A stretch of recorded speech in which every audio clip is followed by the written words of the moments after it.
All right, YPY. My name is Tim Hamilton, and we have the pleasure today of interviewing an industry legend, Thom Conboy. How would you describe to sort of our members or somebody watching what exactly it is that you do for a living? Well, over the years, obviously building, selling, chartering, and repairing, motor yachts, mega yachts, super yachts as they're called. Every day is a little bit different in this business depending on what you're doing. The brokerage role is similar to, say, real estate in a sense. You know your product. You get well informed about your product, and you try to be, a little bit more on top of it. I think what we do is we sell information there. If you're in the building side of it, you're always trying to perfect new technique and be, probably a little bit better than the next guy. I mean, we both come from the Northern European side of it, so it's, considered by most to be the, the pinnacle of yacht building, and between Holland and Germany. But it's an industry that is fascinating. I mean, there's never a dull moment. If you're in it and you stay focused on it and you work hard, you will have probably one of the cooler things you can do in your life as far as just people you meet. Totally. Super interesting, Yeah. the people that we interact with. Yeah. How did you end up in this career path or in this industry? Did you kind of know about it? Did you stumble into it, or how did this happen? Yeah, I think stumbling into it is probably a really good way. Back when I really started in the career, in the business, so to speak, it was like the late 70s, early 80s. I just got out of college. I quit. I didn't really see it was my career path. Started sailing, went on a sailboat out to Hawaii, came back, lived in Southern California.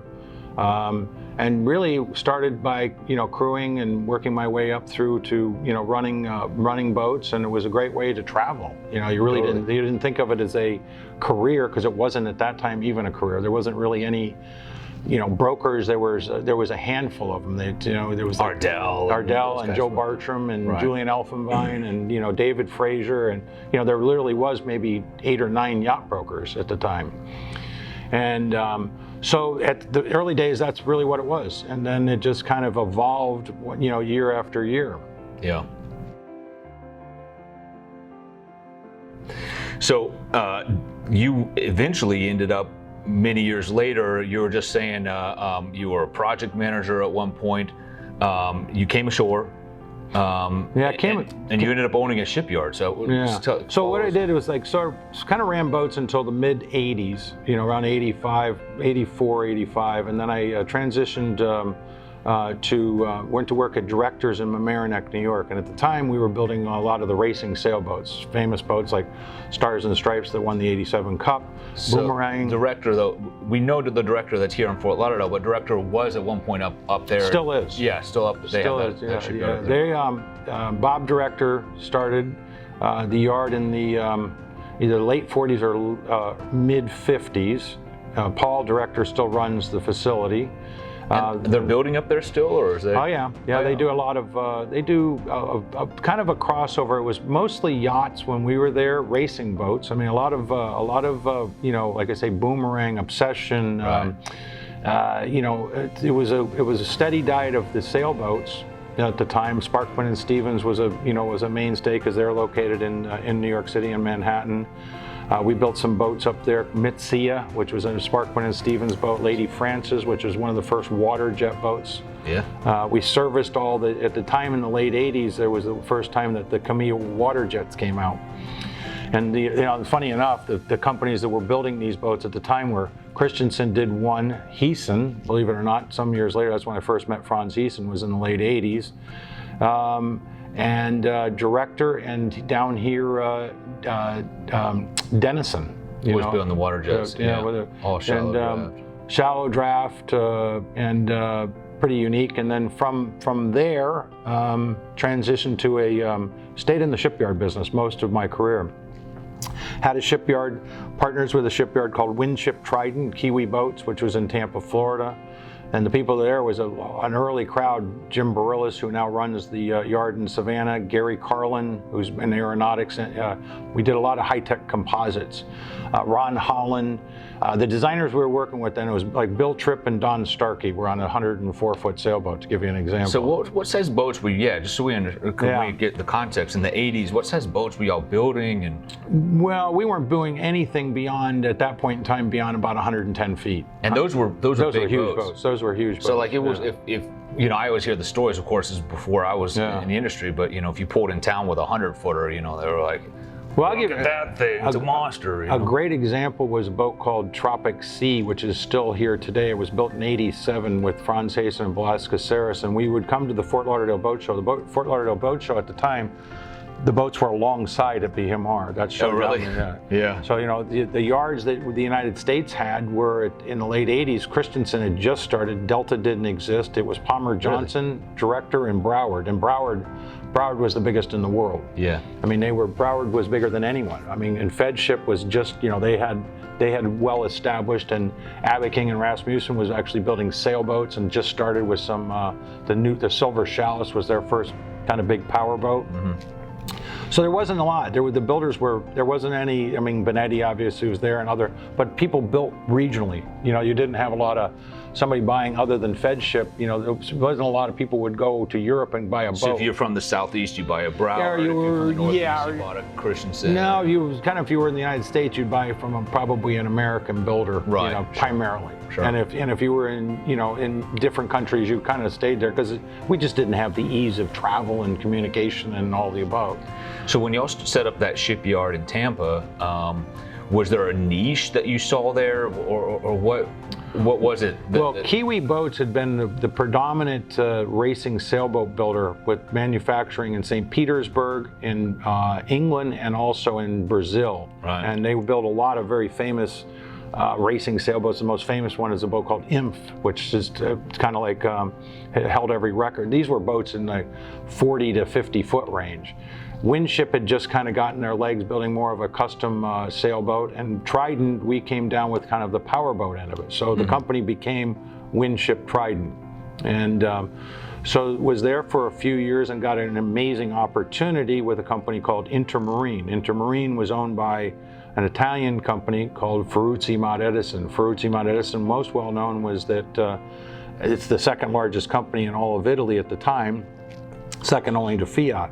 How they were known in the boat business is they actually built the El Moro da Vincia, the boat that raced in the America's Cup in '92, Ruel Gardini. And other businesses like, they had 4 shipyards, one in the Mott Edison chemical plant, one down in La Spezia, one in Sarzana, and one in Savannah, Georgia. Which became the Intermarine which yard. became the Intermarine yard. And so, but they weren't doing yachts at that shipyard. No. They were building military mine hunters. So at that yard, when I came there, we were building 188-foot military mine hunters for the U.S. Navy. And to build for the U.S. Navy, you had to build. The Italians had a design which was called the Osprey, built out of fiberglass. The fiberglass was literally inches thick, done in an impregnator. They were the largest fiberglass boats ever built in the world at the time. 180 foot. 188. Yeah, they were almost 700 tons. Even today, it's big. Yeah, it's big. Because in mine warfare, everything is, there's a lot of deflection. They would take these and put them in a quarry in Little Creek, Virginia. And they would blow stuff up next to them fully crewed in testing them. So the engines were supported from the overhead. The fuel tanks were in cylinders. They had a big rubber kind of mounting on all the bulkheads, so the thing could have tremendous deflection. But by the time they were finished, they were kind of appropriated under George Bush Sr. By the time they were finished, they were already obsolete because they couldn't keep up with a aircraft squadron. Right. So anyway, my job at the time was to transition these facilities, which was the whole of it, into more of a yacht program, because the yacht program was going up and the commercial military program was going in the opposite direction. Huge task. So I focused on my energies on the Savannah yard, and then in around '96, with a financial backer, we bought the yard, and we started building a. So I can understand really. So when you went you said in the '80s down to Tampa. as a partner in setting up the shipyard, I mean, you must have still been really young, I guess. Yeah, I was early only, 30s. I was just 31, 32 That's at the amazing. time. I mean, So when I had 31, entered Marine, 32. I was 39 when I took over because it would have been 2002, so yeah, I was like 39. So Yeah. I guess a big thing to be doing. Yeah, You it got was some like, well, experience you under your know, belt. well, You're a the thing project is that, you know, manager. the thing is when you look back at it is like it was over, you know, you didn't really know what you didn't know. Thank Yeah, God. sure. Yeah. Because like it was like, okay, you know, and you know, so it was, we had a really cool, I mean, the yart's still there now. It's called Savannah Yacht and Ship. Right. And we had a graving dock that could take up to a 140 meter boat that we built a retractable cover over the top of. We did the likes of like, you know, Limitless was one of our customers, and anything more than 70 meters would come to us. Our repair business was very buoyant. You know, we did, you kind of name it. You know, this boat, it was called Katana at the time, when we were going to talk about, you know, it was owned by Larry Ellison. It was a very cool, probably my favorite yacht I've ever seen. Hyper futuristic. Yeah, Still just big bubble futuristic. windows, and it's called Zeus now. You should look it up. It's really cool. 72 meters and did like 35 knots. Wasn't it like one of the fastest yachts to cross the ocean? Yeah. I think because it had a turbine. Yeah. So what we were building there, we had some contracted boats, but with my new financial partner, we decided to start building spec boats, and we were building, you know, boats in the 123 to 145. We had actually two different models in there. And those were big boats. And they were in the big. And nobody really. And if you back in, I think the Rob Report did an article on the yard at the time. We were the only people doing spec boats. Really interesting. And because it just is, you know, it's a lot of resource, you know, to do that. So funny. That seems so normal today, but it was so innovative. Yeah, and so that we went along quite well. That yard was then sold in 2002, 2003 to Palmer Johnson, and that's actually when I joined Heeson. Right. And Heeson in the early days, I think we're at hull number now 198. Heeson started in 1978 with Franz Heeson and Jan Gremmen, and they were kind of a yard that, you know, I don't think it's kind of common. It was the Broward of Holland, you know, that meant to be a cut, but it really wasn't. But they weren't fed ship, and they weren't. Well, Amels was just there. They're doing the Tigadors. So they were there. Those were really the only two, and Hawkford, of course. And you know, other than that, you had, Lursen really hadn't done anything at that point in time, and A&R, and that was really Northern European boat building. And apologize if I've missed anyone, but then they, over the years, just built a lot of very cool boats, and they became known as the real, high-tech, aluminum, fast, boat builder. As they are still today. As they are today. So 2002 was when 2003. Simultaneously, when I joined there, we started building spec boats. Not that I had any influence; it just happened to be, the same dumb luck. So I was involved in a pretty much worldwide with Heeson at the time, which was a tremendous amount of travel. And then the yard was sold in like 2008, 9, and I left after about 6 years. And what had happened is, it's kind of interesting. This is why I kind of probably am doing what I am today. Is that as a shipyard representative, and you're in, say, a region or whatever, when the yard gets to a certain point of sales, there is nothing else to sell. So you're kind of like you're like the Maytag repairman in a way. And so it was time to kind of, the industry was changing. 2008 had just come and gone, and things weren't good. So thought, this is a good time to probably reinvent and try the brokerage world. And so I did, and I went off and... So that was your first time being a broker? Yeah, then. first time. Right. So and done everything else. Ran boats, you've been a project manager, you'd owned a shipyard, you've been a shipyard rep. So I did a bit of time with International Yacht Collection, and then decided that if I was going to do this in a large way, I might as well go where somebody that's selling really big boats. Not that IYC didn't, but I joined Merle Wood for about 4 years, and it was a fantastic learning experience because Merle is a very very cool guy. I mean, he's obviously he's been in the business long enough, so you either like him or you don't like him, but that's anybody in this business, I think. Yeah. But I learned a lot there, and certainly it was financially rewarding. And but Merle's a guy that works round the clock. So one of the things I did learn is that as a broker, you worked and you worked hard. Right. And then the opportunity basically came back around to rejoin Heeson, but this time basically in this region or hemisphere, So I made an agreement with them to that if I was going to come back, that I would want to keep a brokerage component, because I had developed this brokerage business, and right. And just want to leave it astray. And then, for obvious reasons, what I'd experienced before, not have that happen again. Where it's like shit. All of a sudden there's nothing to sell. And so it's a nice balance. It's a tough one to do, and a lot of people said it can be done. You can't be a shipyard representative and a broker at the same time. So I had to prove a lot of people wrong. You managed to do that. I mean, it's a very hard thing to do, and it comes with building a reputation of being trustworthy, and you have that, and that's a compliment to you. So. What's the like though? I mean, you've owned a shipyard and interacted with the industry as a shipyard shareholder. You've been a shipyard representative, and you've been a broker. 3 different hats, let's say, where you've kind of interacted with the same industry.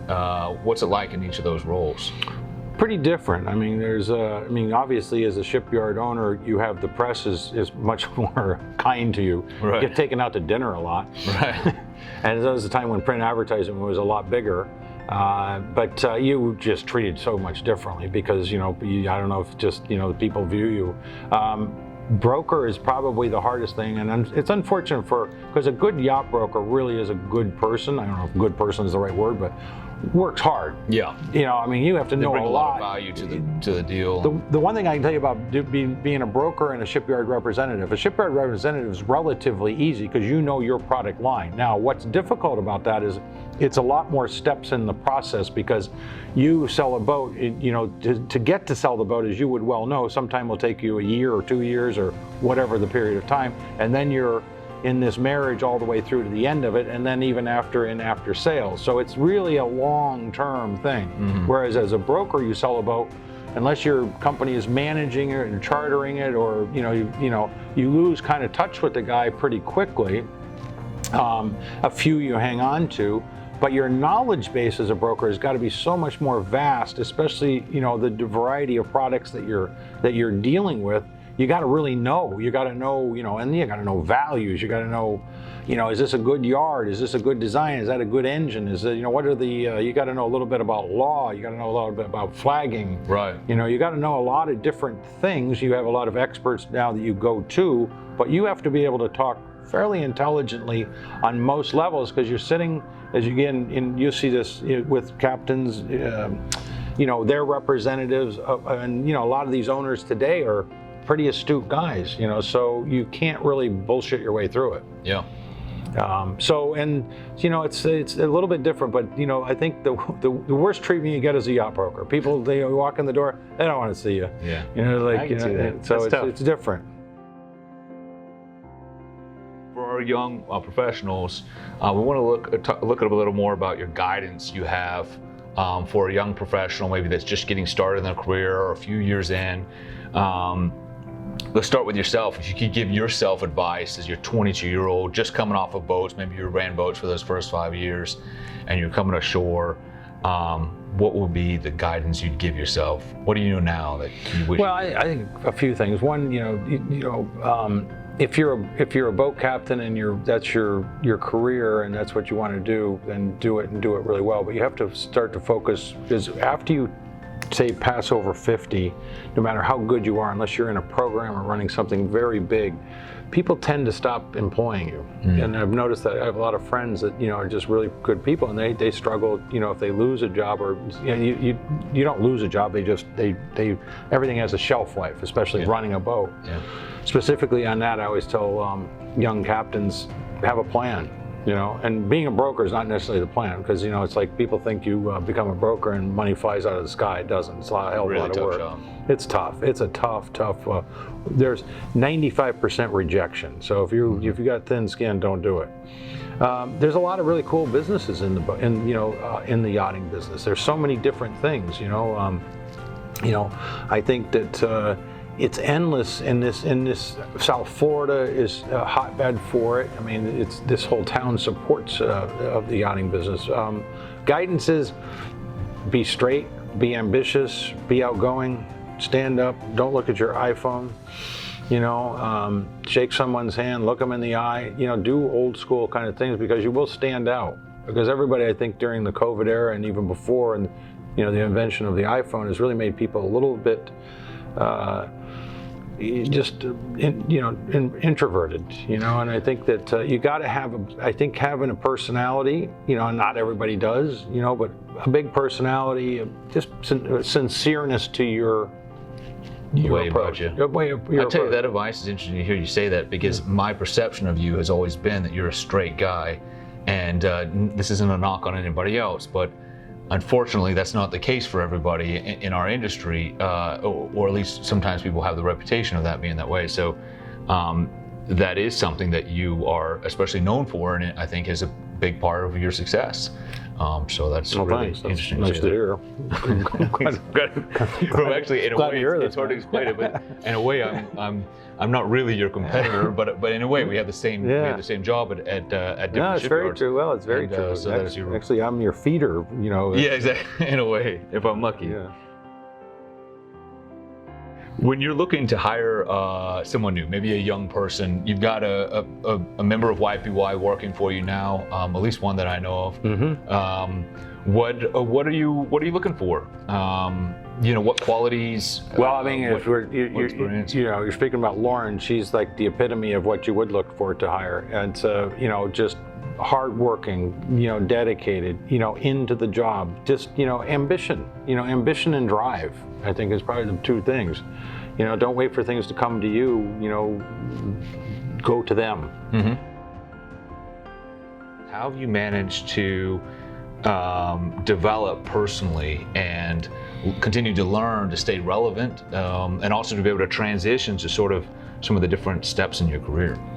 Well, I think staying relevant is the most important thing. You've got to stay, the one thing you learn as you get older is that the more that you know, the less you know, I guess, is you need to know more. You're always learning, and always don't be afraid, just, jump in head first, because, and again, it's not anything in this business, it's just, know when to reinvent, because everything does have a shelf life, and move on to the next thing, and, be adventurous.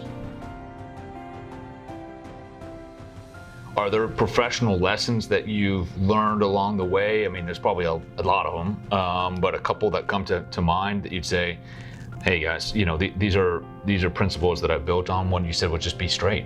Yeah, I think you got to be, there's a lot of temptation, in this business to, do things the shortcut, to maybe take a backhand if you're a captain, maybe do something that you really shouldn't do, doesn't feel good. Trust your instincts, be straight.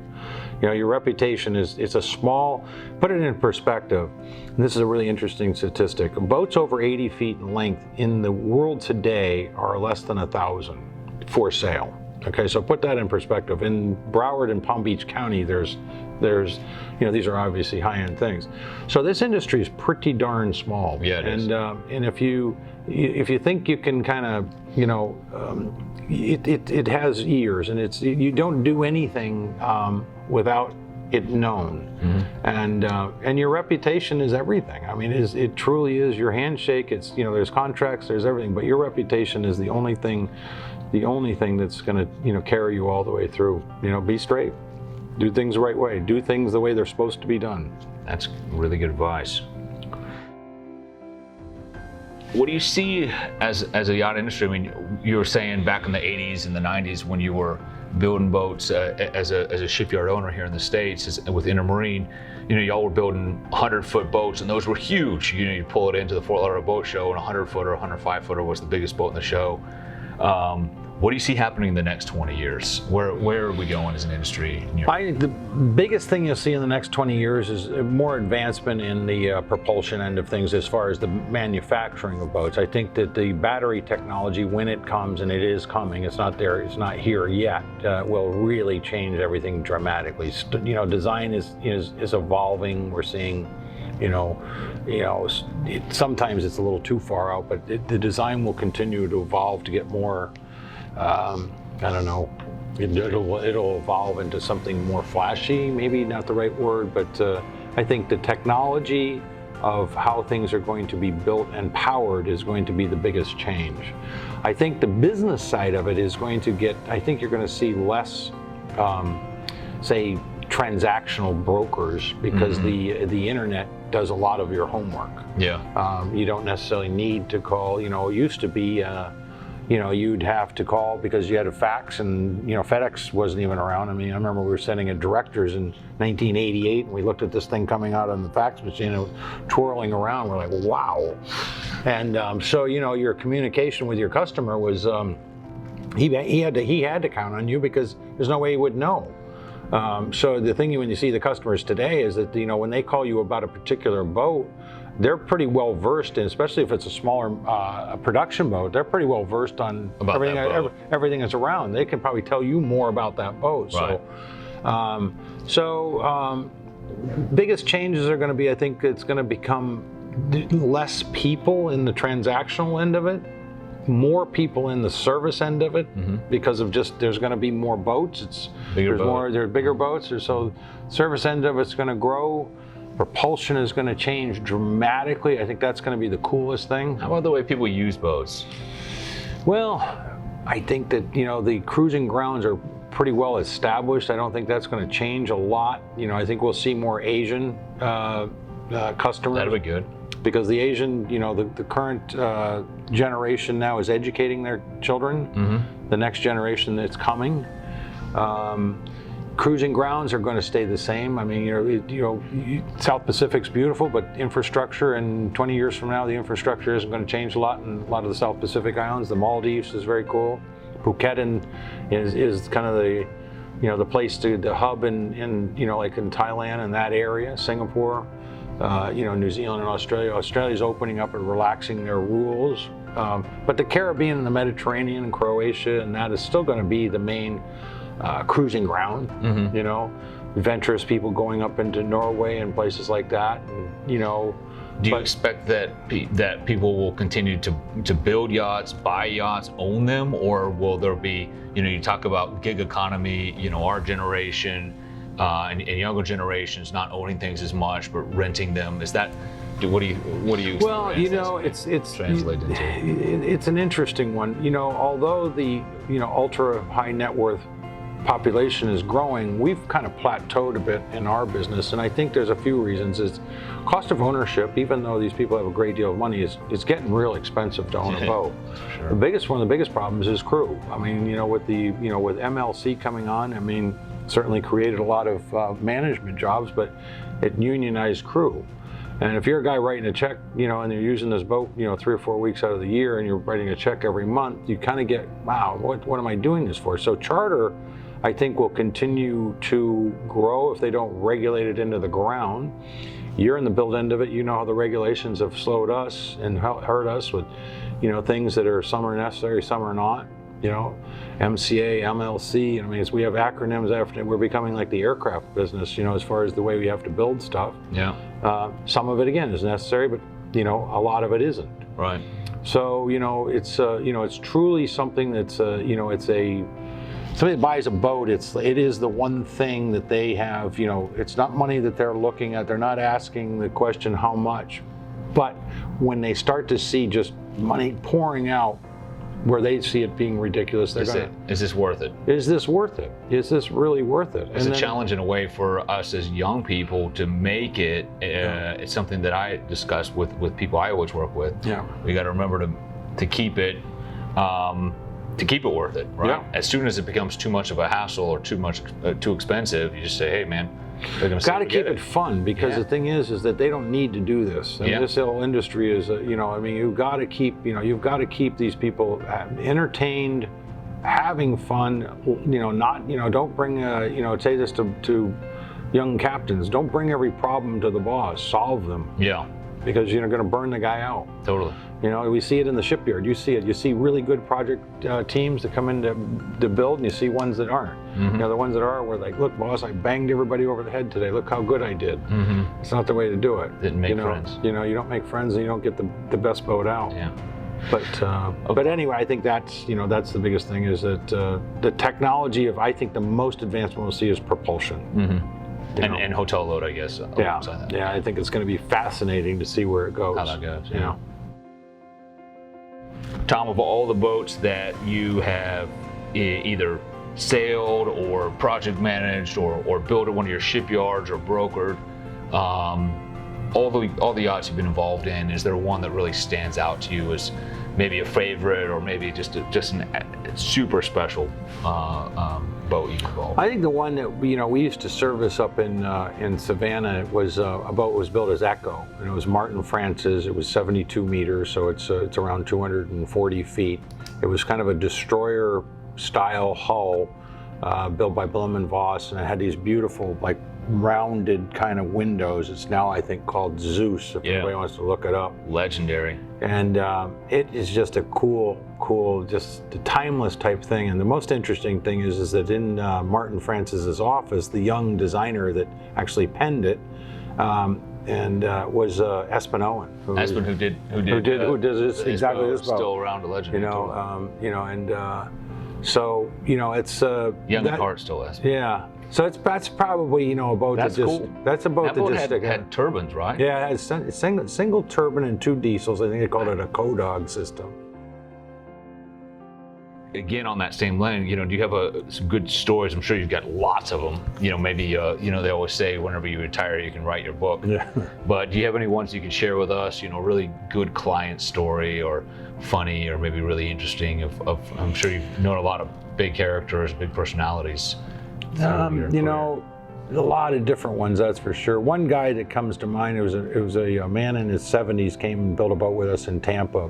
His name was Byard Sharp. He's long since gone. He was the patriarch of the DuPont family, and very wealthy man at the time. And this would have been in about 92, 93 maybe. And the boat was designed by Thom, and he wanted to make sure that the boat was just under 100 feet, because being over 100 feet would be way too flashy. And the guy had the money to stroke a check for anything. Right. And he was such a class act. He was in his 70s. He would fly his float plane up from Boca Grande and land at out in front of the yard, come and look at his boat. Nice. And the boat was built specifically to be a flats boat. We put all this sail tracking off of sailboats to move flats boats around up top. It was water jets, and it was called Galpo. It was a very cool boat. He was just such a cool guy. Huh. But he was probably one of the classier guys that I ever was involved with. I just liked it. He was such a, he was an older guy, and he lived life, man. He lived life. He had a photo in his house in Boca Grande. Boca Grande is a pretty well-known place, and George Bush Sr., for example, when he lost the presidency, that's where he went and hang out. But picture of all these different boats anchored out there in the 20s from his father's era, and there was stuff like the Morgan boat. Boats were 150 to 300 feet. Right. All the old, from the Roaring 20s, those big, the big things, and this was out in Boca Grande. It was pretty interesting guy. That is pretty rad. Yeah. Very old Palm Beach, Boca Grande money. Give us a little bit of perspective. If I'm a young guy just into the industry, and I haven't had that much interaction with a lot of clients. I know about a few of them. My boss maybe knows a few, but help me understand how a client views the yachting industry as an industry. Are they aware that there's an industry with thousands of jobs behind it? Do they see it as a something that benefits them, or is it a necessary evil? What's a client's perspective on all of us? It's an interesting question. I think it's probably a mixed bag. I think that depending on their experience within the business, because there's a lot of people who have been, someone's told them buy this and put all this money into this, and it turns out to be a pile of rubble. Mm-hmm. So they probably don't have as good a view as somebody that's been guided the right way. Mm-hmm. I think there's it's an interesting business, because you'll take people that do such due diligence in every other aspect of their life, but they'll be walking down the dock, and the guy emptying the trash bin, they'll go, well, he said that, and this is what I'm doing. It's like kind of crazy. They sort of check their brain at the door, I say sometimes. But I think that most people are very attuned to what they support and how they do it. Yeah. They sure do. I mean, we really need them, and they're really good people. I mean, really good people. For the most part, you know, I know it's, and especially in the society that we're in today, is like, you know, yacht guy's bad guy because he's got way too much money. Well, you know, well, if you live in the areas that we all live, you know that supports a whole lot of families and kids and schools and Totally. you know, I mean, so it's a very good guy in our respect. I mean, That's something that we as young professionals need to keep in mind and propagate, which is, hey, building a yacht, if you're a very wealthy person, is a really good thing because it gives all of us jobs, thousands of other people jobs. Well, and it continues wherever the boat goes. That's right. I mean, you know, Versus leaving that money in a fund somewhere that doesn't do anybody any good. I mean, if you look at where these places that have been closed down, you often wonder, the BVI, for example, is still not open. How are these people surviving? Because, you know, the yacht traffic going to a place like that is like the lifeblood of these people. Right. You know, thank God for the Bahamas and where we are. We're in like kind of a unique situation in this world right now, as far as you know, being where we live, and you know, we still are able to survive and flourish here in the boat business. Matter of fact, and if you look at the boat business in 2020, it was off the charts, you know, when you go say $2 million and down, because there was one way people could get out and do something here in Florida, in the U.S. Yeah, it's unbelievable. But like you said, if you were a fuel supplier in the Bahamas, or you know, like just having everything. I mean, it's just, you know, a lot of hospitality has been hurt bad. You know, and you know, we're still, you know, we're sitting right across from where all these cruise ships are. You feel, you know, that's a business that's just been really hammer. Yeah. But we are fortunate. But we've been very resilient here in South Florida as far as in the yacht business. I mean, it's continuing to kind of chug along, and everybody didn't know what was going to happen in March and April, and all of a sudden, wow, things really turned out pretty good and seemed to be going good. Is there one thing that you think you could do or could be done to singularly improve the yachting industry? Wow, I don't know. That's a tough question. That is a tough one. That's a tough question. I you know. It's political, so it's also. You know, I mean, I think that getting more exposure for people to realize how cool it is to own one of these things. I think we need to expose, you know, that it's something that's really kind of cool. And no matter what size the boat is, if it's you know, if you're in your 25-foot whaler, get out on the water. I mean, get into the business. It's fun, you know, and you know, it's just the greatest way to spend time with family and friends, and it's affordable all the way up through. You know, I mean, it's not, you know, it's I think getting more people exposed to the business. I totally agree. Yeah, would probably be, if you could do that. And I think it's happening with the internet. Yeah. You know, I really do. You know, so I think that's the biggest thing. Once you do it, you're kind of hooked on it. Right. Totally. So. Well, Thom, thank you so much for taking the time to share with us and our membership, and your story is super interesting. So. Is this like your last interview before that time you out at YPY? probably. Okay, last and only. Yeah. Well, thanks so much, Thom. Appreciate it, man.